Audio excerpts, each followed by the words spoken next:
Hello everyone, I am drberkkkaratas. Unfortunately, the suspicion, anxiety, and fear of contracting a sexually transmitted disease after sexual intercourse is increasing day by day. If you ask how I know this, first of all, scientific studies are increasing. That's one. Secondly, from my personal experiences, the emails I receive, or the questions I get, it's clear that the new generation of young people has serious concerns about this. We refer to this medically as Venereophobia. Actually, this is phobia. Of course, certain conditions need to be met for it to be classified as a phobia. I'll briefly talk about these, but I think this video is especially important for young people. Now, these are the scientific studies, the approaches, especially the ones published in 1951, are actually from a long time ago. I will explain it in a bit when I talk about the history. But these are the scientific studies I am referencing. So what is this all about? Well, sexual intercourse is a complete trigger. The fear can start immediately after sexual intercourse, like 2 hours later, or it can begin 15 days later. After sexual intercourse, the thought of, did I contract a disease, arises. I got involved in a sexual relationship. The fear and anxiety of having contracted a disease from the other person begins. This fear and anxiety can increase so much that after a while, the person feels compelled to do something. The feelings of guilt and shame are very intense. I'll explain this in a bit. Especially in the region we live in, this is very common. Of course, what will this person do? When I say I've contracted a disease, they will start looking for a symptom or sign. Now they will start to examine themselves. Most of the time, they will start to notice things that have actually been there for years, especially in the genital area, or they will come across findings themselves. More importantly, this time they will start browsing social media. They will look up certain diseases. They will see people who have lesions appearing here and there in their minds. This situation will increase their fear and anxiety even more. Well, of course, they will go to the doctor. When they go to the doctor, all the tests will be done of their own accord. Actually, patients like this come to me too. I would say that, for example, a PCR test is actually a very advanced test. There's no need to do this, but if it will make you feel better, then let's go ahead and do it. Yes, they will feel at ease. So, even though there's no actual need, all the tests are done, but these tests come back negative. Look, I'm emphasizing this. So, for this, and for someone to have neurophobia, these tests need to come back negative. It will come back negative, but will the person be satisfied? No way. This time things will start. So, I got a disease. Look, this could be the reason for that. They will start trying to convince us. Of course, a number of questions and answers will start to arise. The unpleasant part is, dear, the doctor says, you have nothing wrong with you. They say, no, there is something wrong. This way, there will be unanswered questions. In the end, the person says, no one believes me. Actually, I have a disease. It goes around in this vicious cycle. This is what we call venereophobia, and it's a serious condition. What usually happens, the person engages in a relationship. After getting into a relationship, of course, the anxiety and worry are very high. And you know, there's a lot of information available on social media right now. The person also has some symptoms. These are general symptoms. You might have a headache or you might have a sore throat. For example, my throat hurt. They might think it starts with a sore throat in HIV patients. However, the HIV virus does not become active 2 days after infection, nor does it cause AIDS. But because they have a sore throat, 2 days later, the person might link this to the AIDS caused by the HIV virus. Weakness versus, it happens. The most common thing we see is discharge outside of sexual activity. This discharge isn't like sperm. I mean, it's not seminal fluid. It's like sticky glue. Look, I found a photo here. This is a white transparent discharge, a glue. This is actually the seminal vesicle, which means that 60 to 90% of the fluid that comes out when we ejaculate is produced by these glands. Prostate, gland, seminal or vesicle, etc. The fluids from these are also transparent, white, and sticky like glue. This can start. It may not have happened before. This is the complaint I see the most. So, after a week of engaging in intercourse, a discharge like this can start. This can happen. You might see redness on the skin of the penis, like these little raised spots we call papules. So as a result, maybe they were there before. The person didn't notice it because they weren't looking It can be perceived as if it just came out. It can also appear newly, of course. So why does this happen? So why do people get into this worry and anxiety?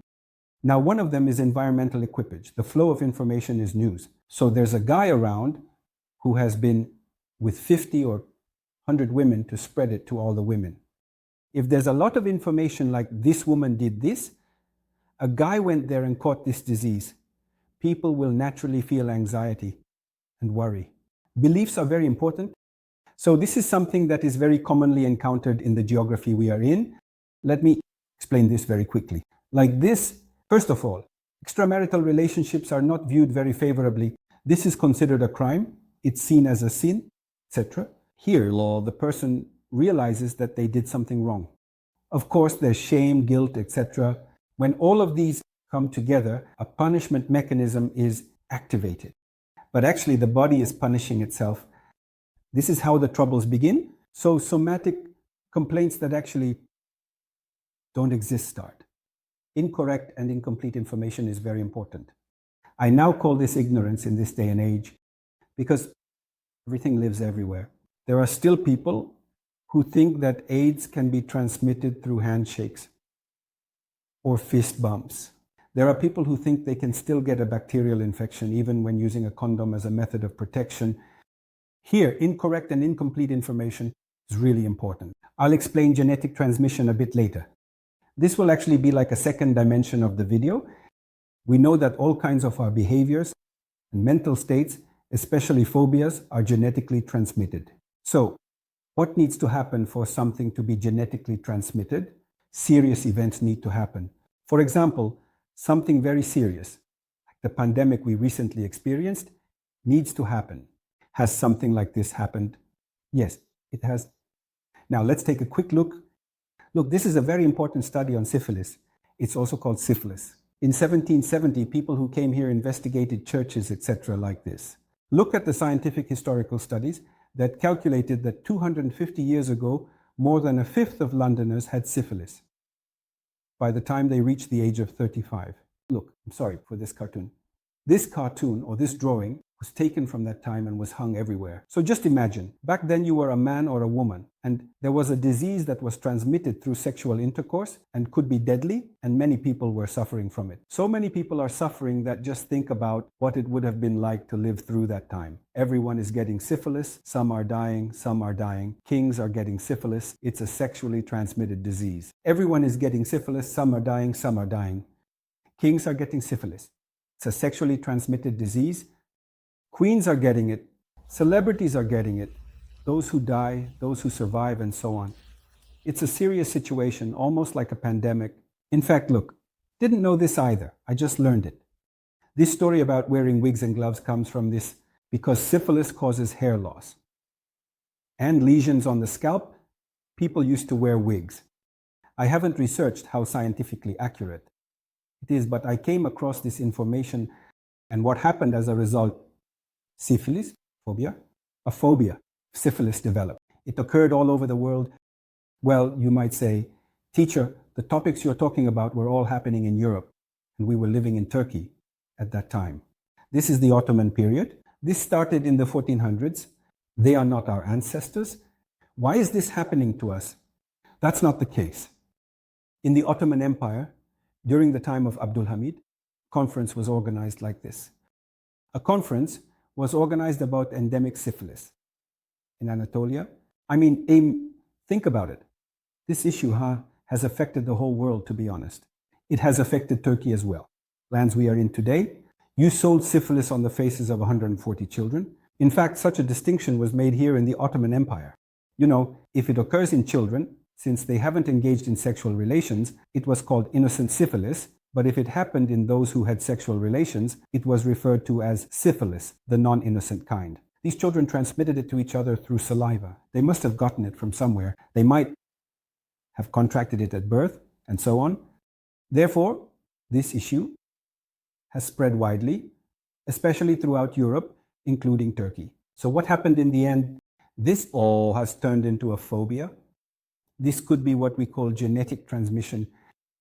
Here, of course, there are some treatment methods, like family constellation, especially For friends who are experiencing this issue, it could be that their ancestors died because of it, or they contracted illnesses, suffered, or developed this phobia.